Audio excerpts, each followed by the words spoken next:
Halo teman-teman Piercing Indonesia, kembali lagi nih sama Rena Isti. Dan hari ini aku bakal bahas tema yang super menarik. Tahu apa temanya? Temanya adalah, apakah piercing tepat buat kamu?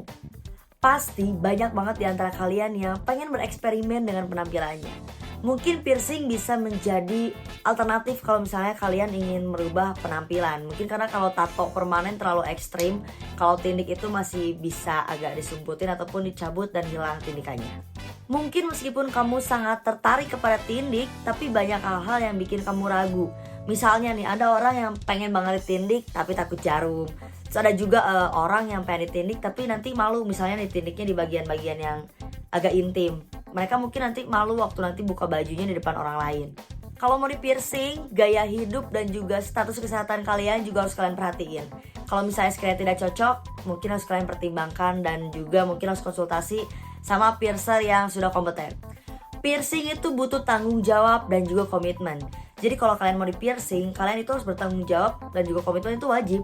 Contohnya nih, kalian harus komitmen untuk rajin bersihin piercing kalian, harus berkomitmen untuk memperbaiki pola hidup kalian. Karena kalau misalnya kalian punya pola hidup yang sering party kayak gitu-gitu, itu bisa memperlambat penyembuhan piercing kalian nanti.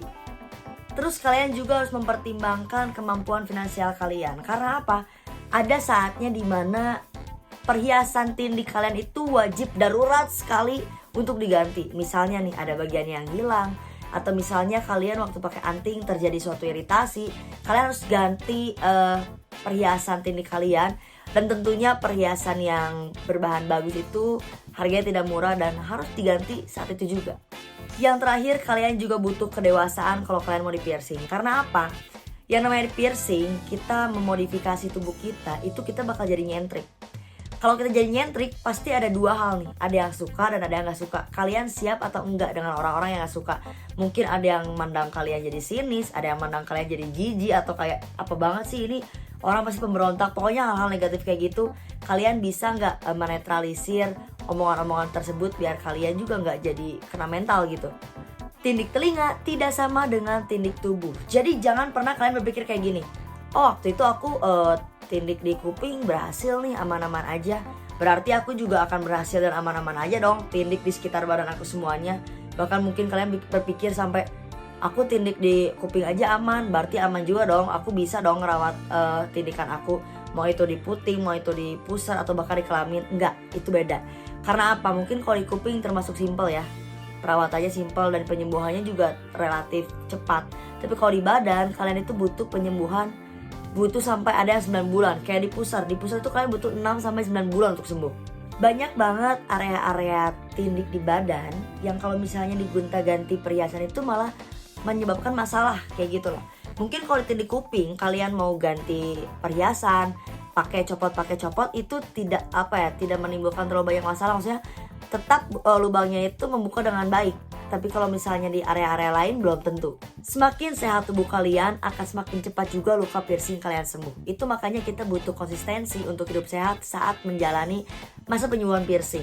Karena ada beberapa situasi yang tidak disarankan untuk melakukan piercing. Contohnya nih, misalnya kalian lagi sakit ataupun kurang fit. Pokoknya kalau kalian lagi mengkonsumsi antibiotik ataupun steroid, itu tidak disarankan untuk memasang piercing dulu. Atau kalau misalnya kulit kalian sensitif, apalagi keloid juga itu jangan pasang piercing. Atau kalian lagi mengalami tekanan fisik ataupun emosional yang tidak biasa, atau lagi dalam masa penyembuhan luka piercing lainnya ataupun luka-luka lain. Dan juga kalau misalnya kalian lagi menjalani operasi atau prosedur medis ataupun gigi. Kalau lagi ngobatin gigi juga tidak disarankan untuk melakukan piercing. Sebelum tindik, ada baiknya juga kalian mempertimbangkan gaya hidup kamu dan juga keadaan kamu. Kalau misalnya keadaannya tidak memungkinkan, lebih baik menunda proses pemiercingan.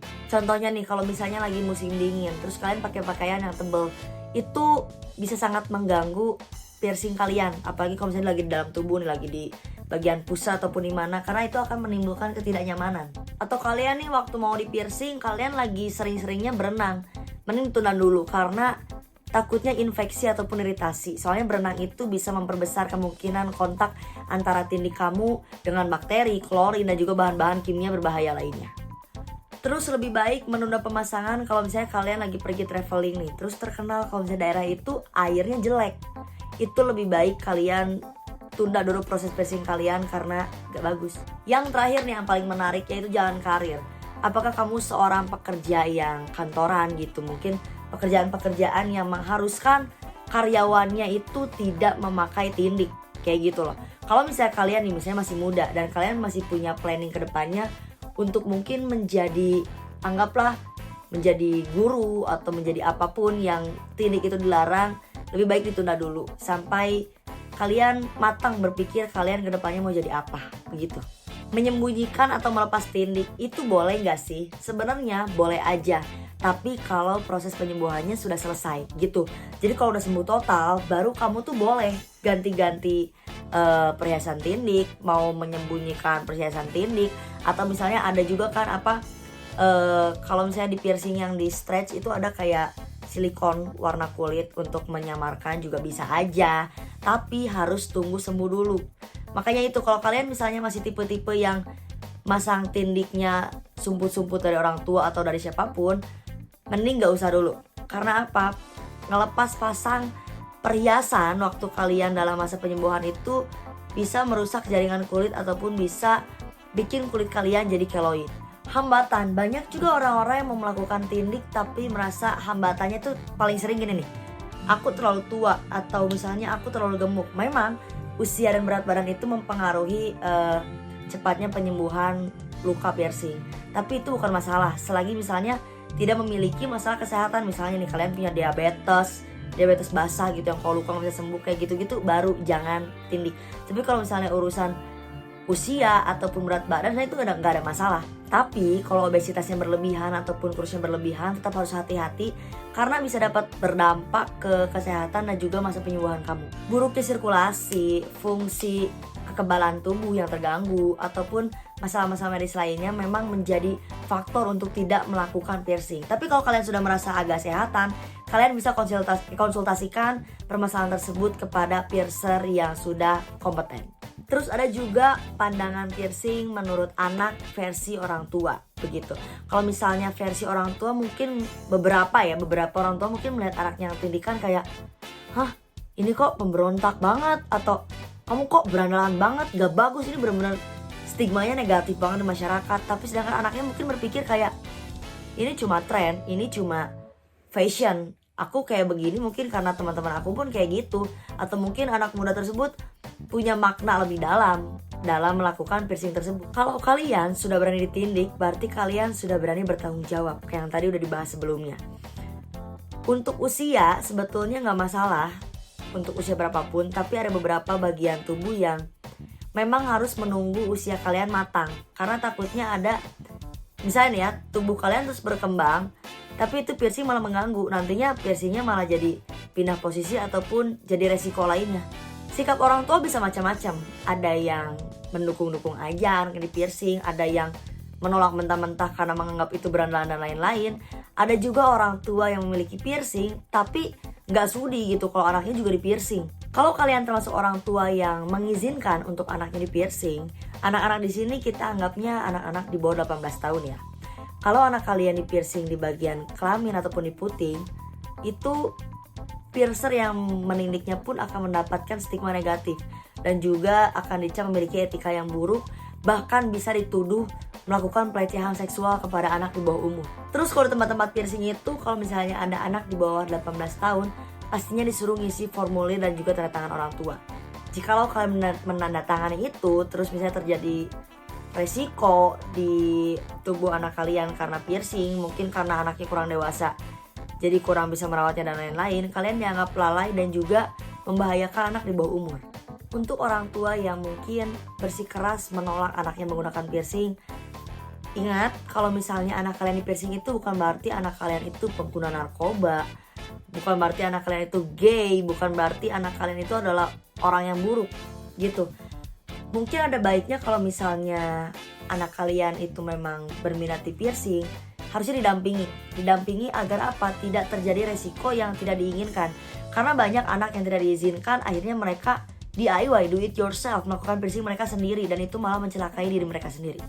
Dan untuk para anak muda yang misalnya kekeh pengen di piercing tapi orang tuanya tidak menyetujui, kalian harus ingat di saat kalian bermain belakang di orang tua kalian, itu berarti kalian membuktikan bahwa kalian bukanlah orang yang bisa dipercaya. Dan itu juga bertentangan dengan etika para piercer dan juga melawan hukum. Jika orang tua kalian menolak memberikan izin, terus misalnya kalian coba-coba DIY, do it yourself dengan tindikan kalian, ingat kalau risikonya juga banyak. Kalau misalnya kalian kenapa-napa, yang sibuknya juga orang tua kalian. Jadi lebih baik tunggu sabar mendapatkan izinnya dari orang tua dan jelaskan kenapa kamu mau di piercing. Kecemasan, ada juga kecemasan-kecemasan yang terjadi entah itu sebelum proses pendidikan ataupun sesudah proses pendidikan. Jadi kayak gini, misalnya nih kalian berpikirnya tuh udah negatif, udah buruk, terus aduh di piercing gimana nih, bakal sakit gak, bakal ini gak, bakal itu gak, resikonya gimana, ini itu. Satu hal, carilah piercer yang bisa membuat kalian merasa nyaman, aman, dan tenang. Pokoknya kalian harus percaya. Harus cari piercer yang bisa bikin kalian percaya. Karena kalian harus yakin kalau misalnya imajinasi buruk kalian itu tidak akan terjadi sepenuhnya seperti itu gitu. Mungkin yang terjadi cuma 20%-nya aja atau bahkan 10%-nya. Gak akan seburuk sama yang kalian bayangkan. Karena banyak banget nih misalnya ya, kalian waktu lagi di piercing, lagi proses pemiercingan, terus kalian kayak panik, kalian gak bisa relax. Terus kalian jadi nepis tangan seorang piercer atau gimana, itu malah jadi resiko ke kaliannya sendiri. Makanya sebelum melakukan piercing, ada baiknya kalian obati dulu kecemasan kalian. Kalian konsultasi dulu dengan piercer kepercayaan kalian, dan juga cari piercer yang kompeten. Kalau kalian nanya sakit gak di piercing, sebenarnya itu adalah jawaban yang subjektif. Karena gimana ya, toleransi rasa sakit setiap orang itu berbeda-beda. Mungkin kalau kata aku ditindik di kuping gak ada rasa sakit sama sekali, tapi mungkin ada orang yang sensitif dengan rasa sakit bilang oh itu tuh sakit banget. Jadi itu tuh bukan suatu jawaban yang pasti, bukan jawaban yang mutlak. Tapi kalau misalnya ditingkatin, ada nih, aku bacain ya datanya. Kalau yang rendah itu katanya sakitnya rendah itu di cuping telinga, di alis, di lidah, di pusar, dan juga di forehead, itu bagian kulit belakang vagina, itu katanya yang rendah rasa sakitnya. Terus kalau ada yang rendah ke sedang itu ada di bridge, bagian atas hidung antara dua alis, di bindi, di septum itu juga rendah ke sedang. Terus di teardrop, di sebagian besar labret, dan lain-lain. Kalau di sedang, yang sedang itu adanya di seluruh daun telinga, cuping hidung, dan juga di philtrum, bibir di atas bagian tengah. Terus ada juga di ujung atau sisi lidah, dan juga di labia bagian luar. Kalau yang sedang ke intens itu ada di triangle, tindik yang menghubungkan labia kiri dan kanan, dan juga puting. Puting juga masuknya ke sakitnya sedang ke intens. Kalau yang intens itu di amplang, di ampadaphia, di Prince Albert terbalik, dan juga di do, dan juga klitoris, itu yang paling sakit. Jangan takut, karena semua orang yang pernah di piercing rata-rata pasti ngomong gini, wah ternyata gak sesakit yang aku bayangkan. Jadi mungkin hal-hal tadi yang udah Rena terangin bisa membantu kalian untuk mempertimbangkan apakah kalian mau di piercing ataupun enggak. Jadi kalau di piercing itu pokoknya harus matang-matang, karena di piercing itu butuh tanggung jawab dan juga konsistensi. Tapi kalau misalnya terjadi hal-hal yang tidak diinginkan, jangan segan-segan untuk bertanya. Tanya ke piercer kamu, atau misalnya keadaannya udah buruk nih, telat nih nanya-nanyanya, langsung pergi ke dokter gitu. Jadi kamu harus tetap bisa nerima risiko yang kamu alami. Tenang aja, sebagian hambatan itu tuh cuma persepsi doang, bukan realitanya. Jadi tidak seburuk yang kamu bayangkan.